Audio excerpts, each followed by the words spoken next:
kami dari kelompok 5 dalam mata kuliah Psikologi dalam Kehidupan Sehari-hari. Perkenalkan, nama saya Fania Ravila Putri. Saya Olivia Stiana. Saya Zara Itana Hidayat. Saya Justina Alicia. Saya Mutia Umnaziza.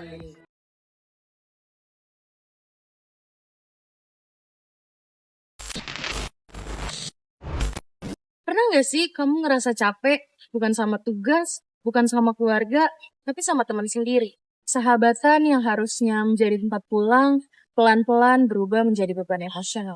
Kalau perasaan ini terasa familiar, bisa jadi kamu sedang mengalami hubungan pertemanan emotional dependence, di mana batasan mulai kabur dan juga kebutuhan emosional menjadi tidak seimbang. Dalam psikologi, hubungan pertemanan yang sehat bersifat timbal balik. Artinya, kedua pihak sama-sama memberi dan menerima dukungan emosional secara relatif seimbang. Ada kalanya kita jadi pendengar dan ada kalanya kita juga butuh didengarkan. Masalah mulai muncul ketika keseimbangan ini perlahan berubah. Dalam kondisi ini, satu orang mulai mengambil peran sebagai emotional provider, yaitu pihak yang merasa harus selalu hadir secara emosional, mendengarkan, menenangkan, memberi saran, dan menjaga perasaan temannya. Oke, selanjutnya dalam psikologi, hubungan persahabatan termasuk ke dalam fast relationship, yaitu hubungan dekat yang bisa dibilang terikat dalam sebuah emosional, dukungan, dan keterikatan.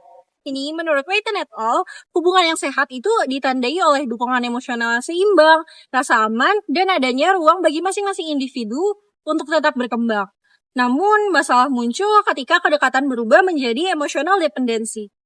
Boundaries atau batasan adalah batas psikologis yang membantu kita membedakan mana tanggung jawab diri sendiri dan mana tanggung jawab untuk orang lain.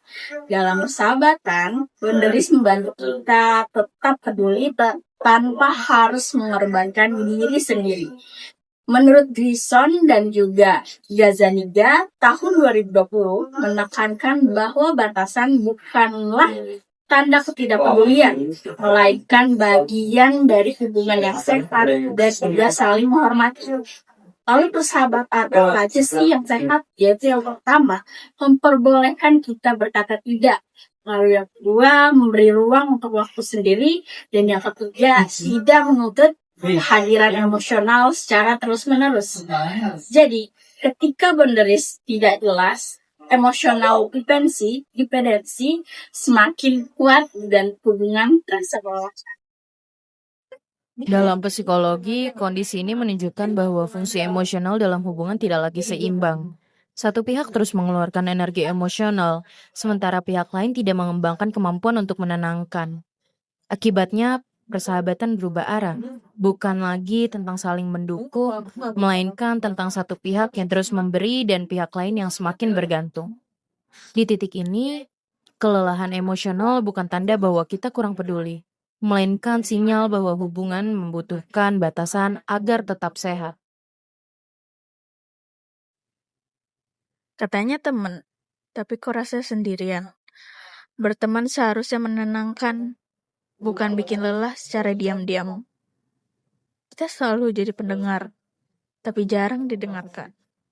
Selalu ada untuk mereka, tapi mereka hilang saat kita butuh. Hubungan yang sehat nggak bikin kamu merasa kecil. Menjauh bukan berarti jahat, kadang itu cara bertahan. Sahabatan yang sehat bukan tentang selalu ada setiap saat, tapi tentang saling memahami batasan. Emotional dependency bisa membuat hubungan terasa berat, sementara boundaries membantu hubungan tetap bertahan dalam jangka panjang. Mulai sekarang, kita bisa bertanya pada diri sendiri, apakah aku merasa bebas menjadi diriku sendiri dalam persahabatan ini?